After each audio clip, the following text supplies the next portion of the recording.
Welcome to a rebroadcast of a unique talk on Abdu'l Bahá, Master of Social Action and Public Discourse, by Paul Hanley on Friday, May 7th.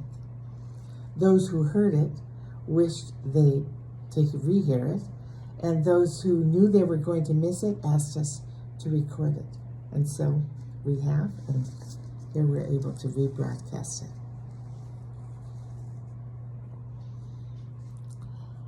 Abdu'l Bahá, the Master of Social Action and Public Discourse. Among his many areas of service to humanity, Abdu'l Bahá initiated remarkable social and economic projects that even today would be at the forefront of community and agriculture development initiatives.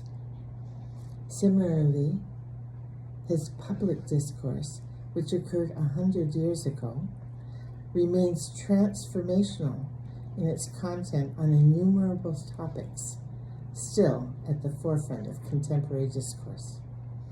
In all things, he is our exemplar. This presentation features a number of his accomplishments in these areas, focusing particularly on a dossier, the model agricultural village established by the Master in the early 20th century, situated southeast of the Sea of Galilee and south of the River Yarmouk, at the north end of the Jordan River, very close to the current border between Israel and Jordan. And the presenter today, Paul Hanley, is a distinguished Baha'i author who recently moved to Molokai, island of the Hawaiian Islands, but he hails from Canada. Paul Hanley has published 5 books and 1,600 articles on the environment, sustainable development, agriculture, and other topics. And he's the editor of a number of things as well. His book 11 received the 2015 University of Saskatchewan's President's Award for Nonfiction and the 2015 Association for Baha'i Studies Award for Distinguished Scholarship. Paul Hanley's biography, Man of the Trees, Richard St. Barbie Baker, the first global conservationist, has a foreword by His Royal Highness Prince Charles and an introduction by James Goodall. Paul's latest book is Richard St. Barbie Baker, Child of the Trees, and it's part of a Changemaker series focused or directed to junior youth. Paul is a recipient of many awards: the Canadian Environment Award, the Meewasin Conservation Award, the Organic Connections Pioneer Organic Communicator Award, the Saskatchewan Sustainability Award, and most recently, in 2020, Paul received the Food System 2050 Vision Prize from the Rockefeller Foundation for a food system vision for the Canadian prairies. It has a name in the indigenous language, which I can't pronounce. With that, I'd like to present Paul Hanley giving this talk, Abdu'l Bahá, the Master of Social Action and Public Discourse. Let's welcome Paul. Thanks very much, Molly. Yeah, it's great to be here. Thanks so much for having me. I see a number of familiar faces. I even think I saw a couple of living rooms that I've been in when you were introducing yourselves. And I look forward to meeting lots of you in the future when we can do things like travel around freely again. I guess it's coming. And Yeah, I'm very happy to be sharing with you some things you might not know about Abdu'l Bahá, who was the son of Baha'u'llah, the head of the Baha'i faith for many years. And it's this year we're marking the 100th anniversary of the passing of Abdu'l Bahá. He passed away in November of 1921, so 100 years ago, after a very remarkable life. And I'll tell you a little bit about that. I'm just going to share my screen now so we can see the slideshow. There we go. So I want to focus in about uh, this idea of engagement in social action and public discourse. And this is something that I think Abdu'l Bahá was the master of. Now, Abdu'l Bahá actually means the servant of Baha'u'llah, the servant of the glory. But his father, Baha'u'llah, called him the master. So I just thought it was interesting that he had that title, and his work in this area is really quite interesting. But before I get into that, I just want to sort of give a little bit of context about why we need social action and why we need to become engaged in public discourse. So I think that we really see today in the world kind of a rise of all kinds of really dramatic problems that are affecting the whole planet. And Baha'u'llah talked about this when he was alive. He lived in the 19th century, but he was already seeing the rise of these sort of series of global problems. And he said the signs of impending convulsions and chaos can now be discerned inasmuch as the prevailing order appeareth to be lamentably defective. So I think Baha'u'llah was pointing out that really it's the entire world order that is defective and needs to be changed. So thus the need for social action and really a profound public discourse about what kind of future we want.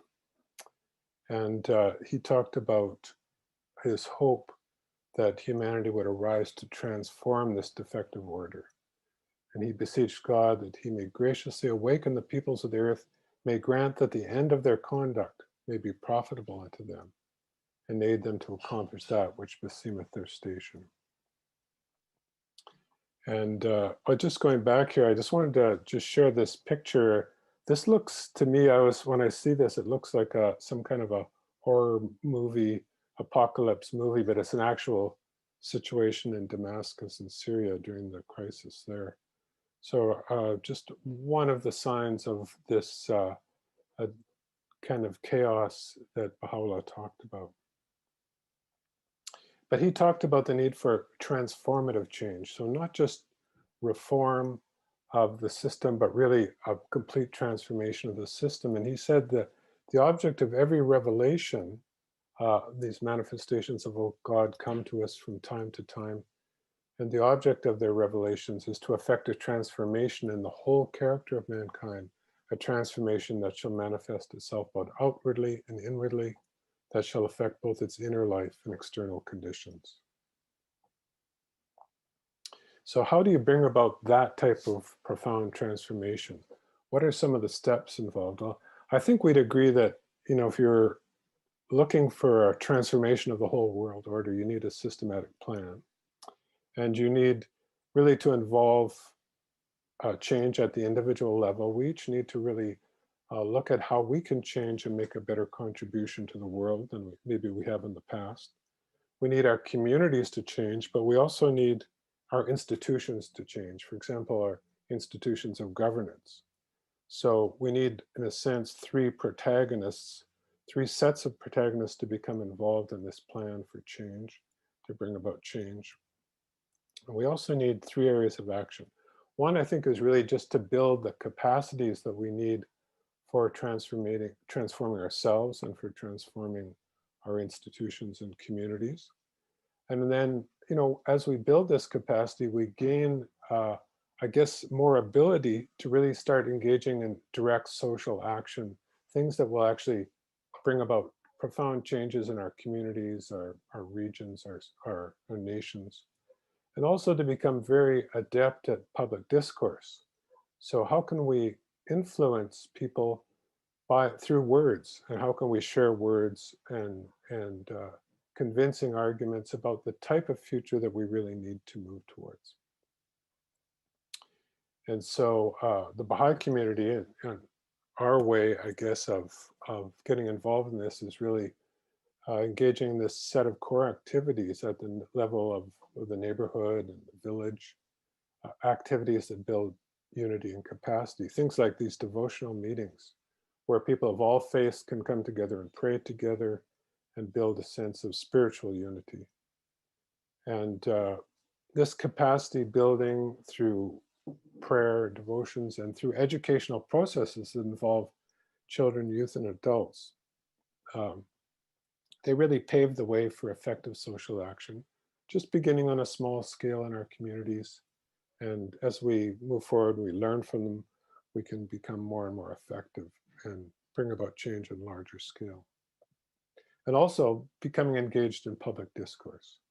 So how can we shift our thinking and build a sense of hope in the world, that the world can be better and we can solve our problems?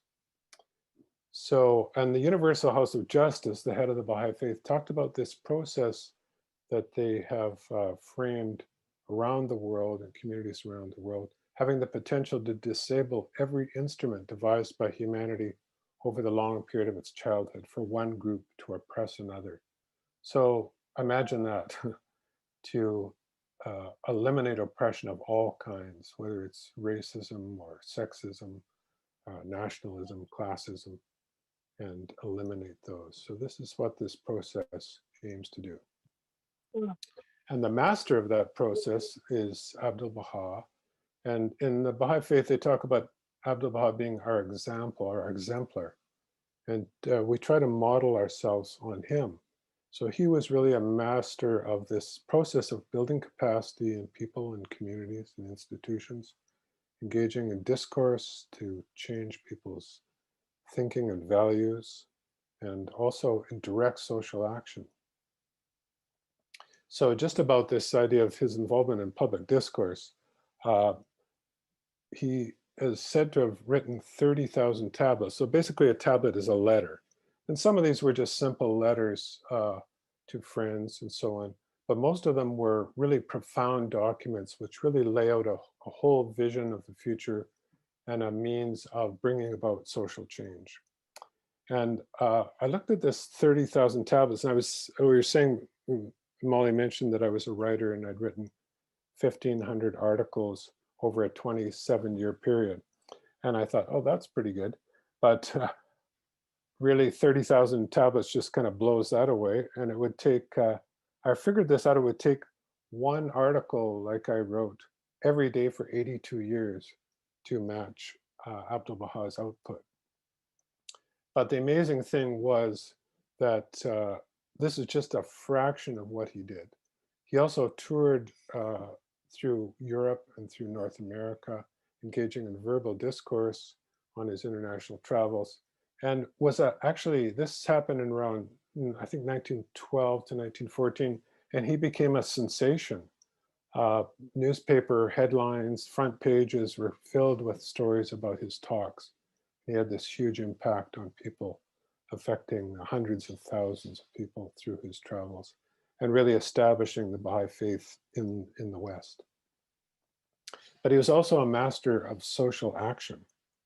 And it's quite remarkable what he was able to accomplish in his lifetime in this area. And this is mostly what I'll talk about today.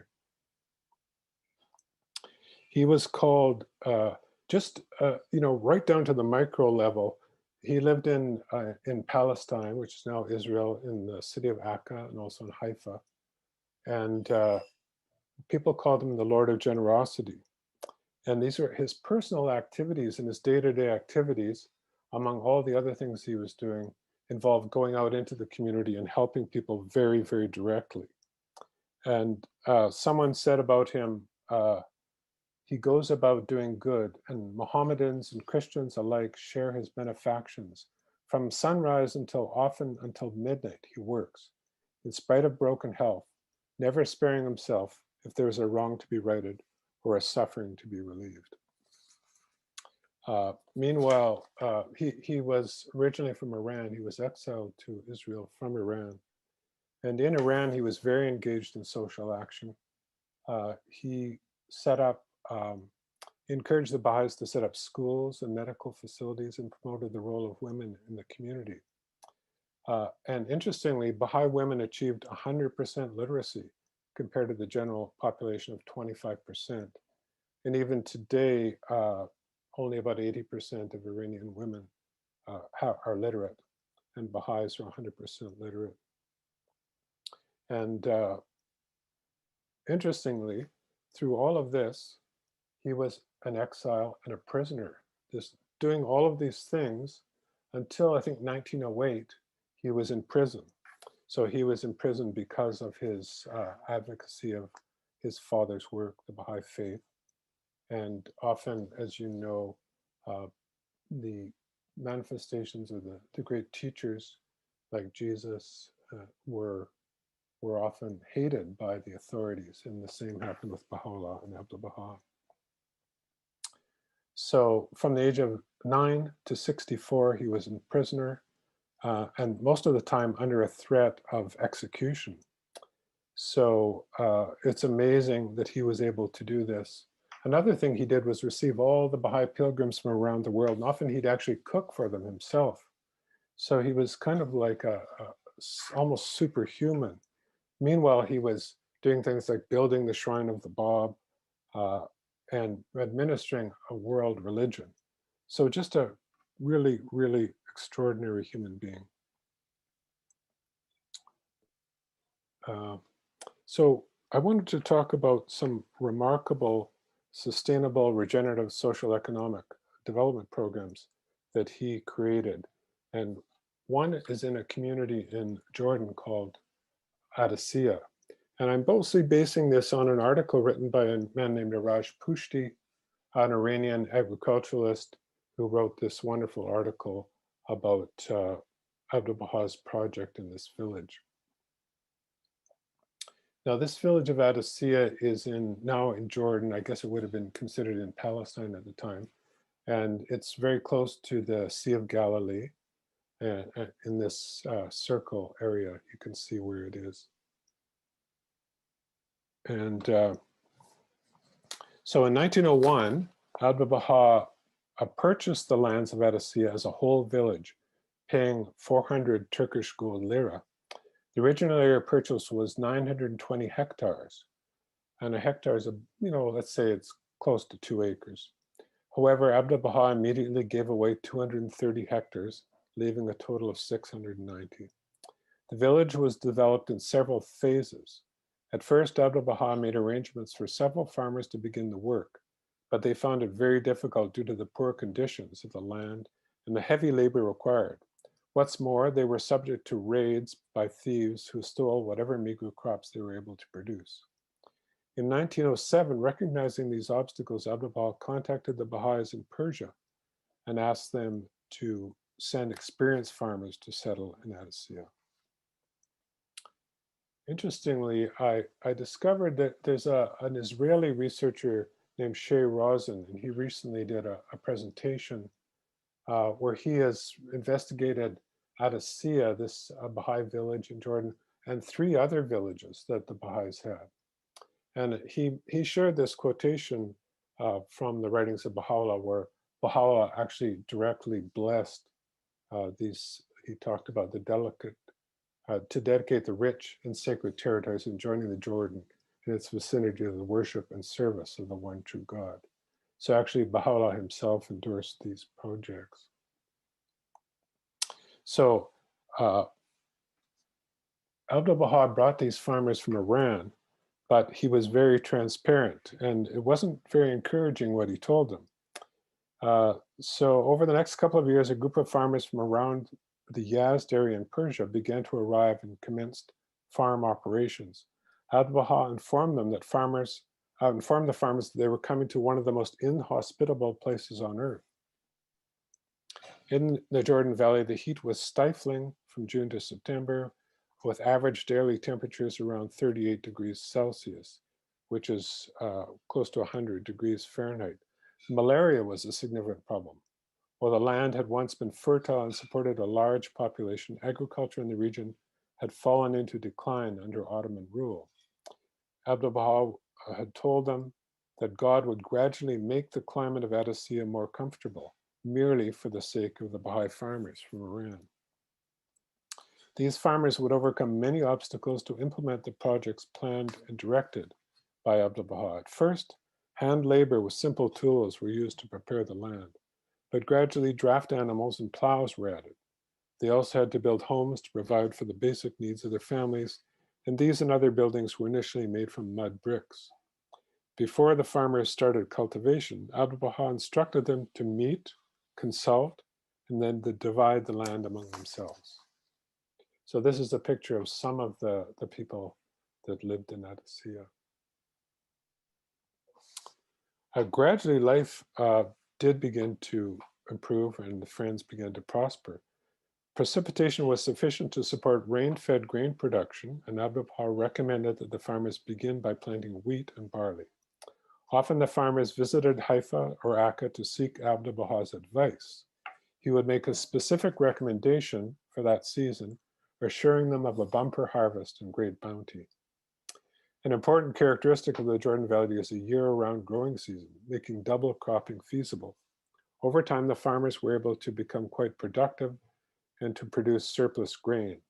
Although some raiding continued to occur, security was improved by building bonds of friendship in the wider community, an activity Abdu'l Bahá insisted on. Now, actually, Abdu'l Bahá had a plan in mind from the very beginning. And during the First World War, which started in 1914, when drought conditions added to the disruptions caused by the fighting, Abdu'l Bahá foresaw famine. He went to the farmers in Abbasia and asked them to empty their granaries, accepting the amounts needed for their own use and for reseeding. He also asked them to purchase grain from farmers in the area. A train of 200 camels was dispatched to Haifa and Akka, where the grain was distributed among the local population, preventing starvation. This humanitarian effort earned Abdu'l Bahá the title of Knight by the British Empire, they had gained control of Palestine during the war. He accepted the honor as a gift of a just king, but never used the title. And this is actually a picture of him to the ceremony where he was knighted. So the farmers' initial success opened new horizons. Abdu'l Bahá encouraged them to diversify their crops. And as early as 1910, they expanded into vegetable production for the families and for the market. Next, Abdu'l Bahá encouraged the farmers to add fruit trees. It was customary to plant broad beans between them and around pomegranate trees. Some were used fresh or dried for human consumption, but a large part of the crop was plowed into the soil, while still green, to improve soil texture and fertility. Abdu'l Bahá also introduced bananas to the region. Until that time, no one in the region knew anything about this crop, let alone how to grow it.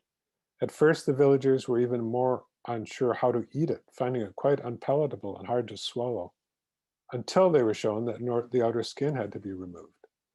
Within a few years, many farmers in the region were growing bananas and profited greatly from this relatively lucrative business. Gradually, Abdu'l Bahá's predictions of improving conditions came true. In the early years, malaria was rampant. Some of the Baha'is developed the disease and even succumbed to it. To address the problem, Abdu'l Bahá instructed the community to plant a certain type of eucalyptus around the lagoon in the middle of Abbasia. This variety produces quinine in its leaves and branches, which acts as a deterrent to the malarial parasite. The trees grew quickly, sucking up large quantities of the mosquito-infested water. Along with the diversification of crops, Abdu'l Bahá encouraged additional methods to improve the productivity and sustainability of the farms, such as crop rotation. In addition to the use of nitrogen-fixing legumes in rotation, manure was added to increase the yield of crops. Abdu'l Bahá encouraged the Friends in Abbasia to diversify into livestock. The Baha'i farmers were almost self-sufficient in terms of their own food. However, Abdu'l Bahá advised them to increase their income by selling products in markets beyond the immediate boundaries of Jordan. Later, he introduced irrigation, tractors, and electric lighting, and encouraged people to engage in crafts and small industries. And many of the women engaged in needlework, dressmaking, and millinery, and the men became part-time carpenters. Again, here we have some of the friends in Adessia. So also, Abdu'l Bahá really worked on this idea of capacity building. And along with gradually improving farming conditions, Abdu'l Bahá encouraged spiritual and social aspects of village life. Problems as such relating to tenancy, transfer of the right of production, and share of irrigation water, as well as interpersonal conflicts, are bound to arise in any village setting. When the Baha'i farmers sought Abdu'l Bahá's advice regarding these matters, he would smile and suggest that they should sit down and pray together, consult on the resolution of the problem, and ensure that the unity of the community was maintained no matter what. The conditions of peasants and sharecroppers in the 19th century Jordan under Ottoman rule were wretched. The peasantry was liable to rapacious profiteering by landlords. But Adessia was different. The system of crop and animal production was based on a special type of sharecropping tendency that was both innovative and fair. Abdu'l Bahá emphasized the application of moral and spiritual principles in day-to-day life and farm work. These values had a significant influence on the production and marketing systems of the farmers. And they were able to establish strong and warm bonds of friendship with the people they met or had business dealings with, and conduct their affairs with a high rectitude of conduct. And this is the Hazrat al-Quds, or the Baha'i center, administrative center of the town of Adessia in the 1940s. So a very well-developed community by this stage. At its peak, Adessia had around 1,000 people in the village and surrounding area. The first spiritual assembly of the Baha'is of Adessia was elected in 1924 to direct the affairs of the community. And they built in 1931 a two-story building as a community administrative center. In the early days, the education of children took place at home. In the evenings, the Baha'is, irrespective of age, attended literacy classes. Adessia soon became an agricultural showpiece for the whole of Jordan. If the government wished to show how advanced it was in agricultural production and farming, it would bring foreign guests and dignitaries to Adessia, a brilliant star in an otherwise semi-arid scrubland. Even members of the royal family visited the village. Ultimately, due to Jordanian land reforms in the 1960s, the Baha'is were not able to continue to live in Adessia and moved to other areas, even other countries, to support worldwide growth of the Baha'i faith. I mentioned Shea Rosen, who had done he's not a Baha'i, but he had investigated the Baha'i involvement in Jordan. And interestingly, he talked about the influence of the Baha'i communities on the kibbutz movement in Israel. I don't know if you know about the kibbutz, but they were cooperative farms started by a Jewish youth. And they had a whole vision of what life could be like in Israel. And the Baha'is were actually their neighbors and some of these early kibbutzes. And this is a description of a visit of one of the kibbutz Ein Gav kibbutz members went to Adessia in 1941. And you can see what they said about it. The entrance of the village is a beautiful boulevard through which are seen the various fruit trees, gardens, and beautiful vineyards. Most of the land is planted with gardens, an orchard of pomegranates of various varieties. And so they go on and describe all the different crops that are there. We saw bananas standing in water 1/2 meter high. And so you get a real sense of how beautiful they had made Adessia. And it talks about the foundation of their religion being horticulture. Talk about work as an ideal. Reminded us quite a bit of Aaron David Gordon, who is one of the founders of kibbutzism. And so we visited their club, which is the Hazrat al-Quds. a wonderful building surrounded by gardens and fruit trees.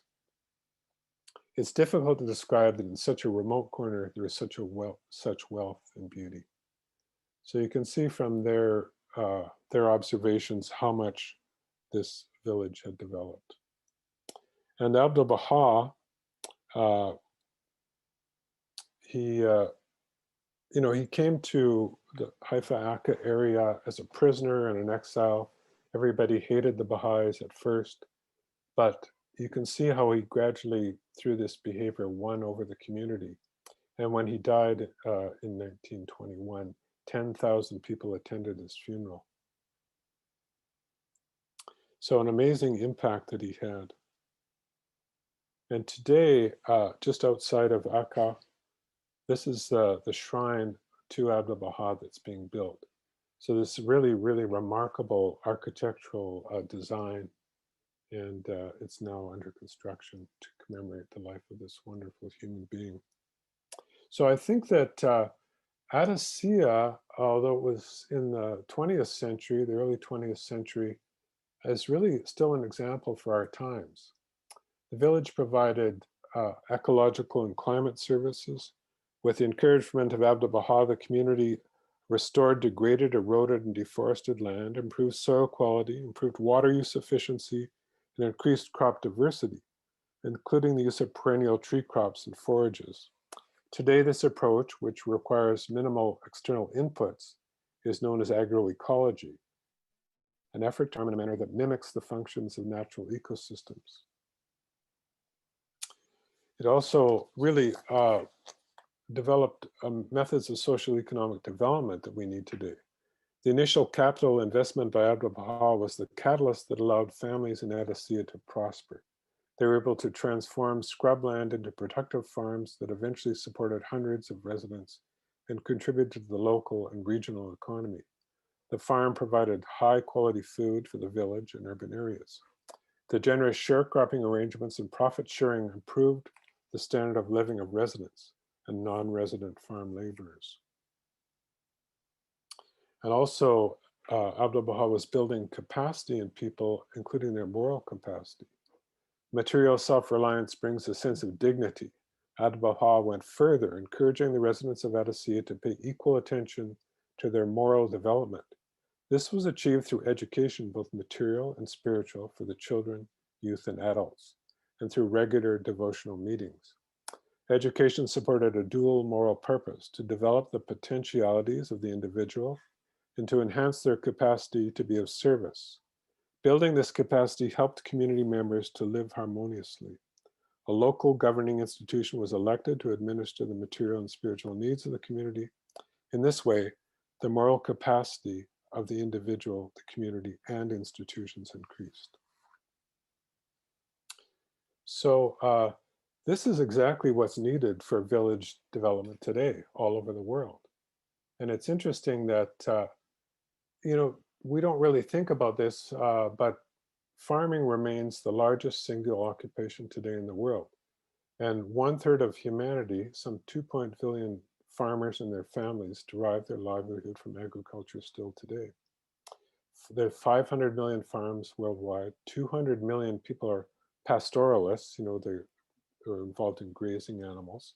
And there are 450 million farm laborers. And many, many people still derive subsistence from forests, including 60 million indigenous people. Another 58 million people engaged in fisheries and agriculture, and 800 million people involved in urban and peri-urban food production. So you can see that agriculture still is kind of the central economic activity of the world.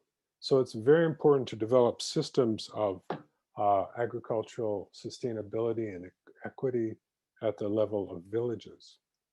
And agroecology, like Abdu'l Bahá established in Adessia, is very effective in boosting productivity and increasing sustainability of crops. Now, the potential to restore the ecosphere, just as Abdu'l Bahá did in the area of Adessia, which had turned into scrubland, is huge. About 3.5 billion hectares of land, which is about the size of Africa, is degraded in the world today.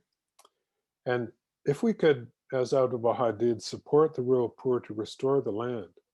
This would eliminate extreme poverty and hunger, because almost all of the extremely poor today are rural smallholder farmers.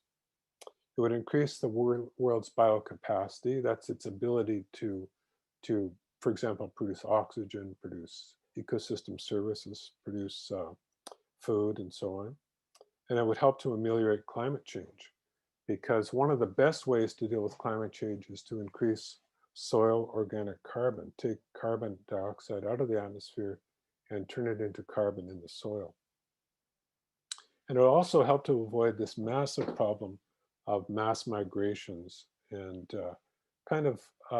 situations like we see in many parts of the world, in Syria, Northern Africa, and so on, where people are forced to leave their homes because of environmental and social problems.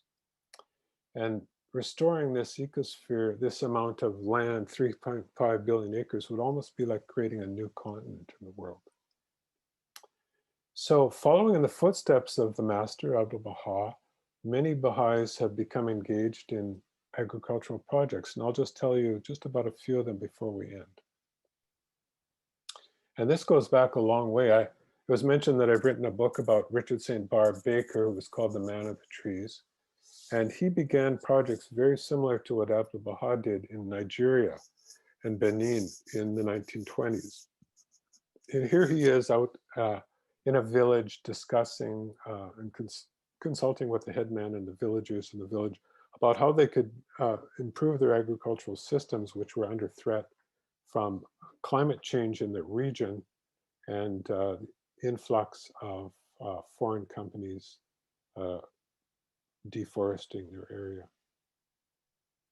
And he established an organization called the Men of the Trees, which was one of the first international environmental non-governmental organizations, today called the International Tree Foundation, still working, planting. There's a ticker at the top there. It says they've planted 805,000 trees in 2020, mostly in Kenya and other parts of Africa. In Colombia and in Central America and Latin America in general, Fundeac is a Baha'i-inspired organization that's helping to build agricultural sustainable ventures in Latin America. And they've educated more than 20,000 students on these methods of community development at the village level. In Colombia here, the University Center for Rural Wellbeing, building experimental plots, encouraging people to develop agroecology at the village level. And in India, started in 1985, the Barley Development Institute for Rural Women. It's trained over 7,000 women now from 600 villages in a kind of new methods of ensuring village sustainability and prosperity. And in Nepal, the community working on finding ways for farm workers who were displaced by COVID to find ways to obtain land and improve their livelihoods and ecosystems. And this is also being done in many communities in industrialized countries as well, where people are adopting this practice of starting gardens at their Baha'i centers and in parks and so on, and engaging with people in the community, building bonds of friendship and cooperation, using agriculture as also a way of working with children and youth and encouraging them to learn these skills. Projects like coral restoration in Fiji that Baha'is are engaged in, and whole watershed projects to restore coral reefs and build sustainable food systems. In Haiti, the Smallholder Farmers Alliance, created by Baha'is, involved in planting agro-farms, agroforestry. They've planted millions of trees, improved people's livelihoods, and 13,000 farmers and their family members positively impacted by this project, inspired by Abdu'l Bahā's work and by the work of Richard St. Barbe Baker. And in Colombia is another one at the new local house of worship in Colombia. When the friends there were building it, they also decided to reestablish a traditional native food forest around the temple. So that's, I hope I didn't go on too long. I think it's kind of a interesting story that many people don't know about. This is just a link to the article by Raj Pushti, which tells you all about it. And also there's this article which I wrote, Begin with a Village, which is on Baha'i World, the Baha'i World website, which also tells the story and this whole issue of rebuilding rural communities and villages and so on, along the lines that Abdu'l Bahá shared. So that is it, and I would encourage your comments, questions. Thank you.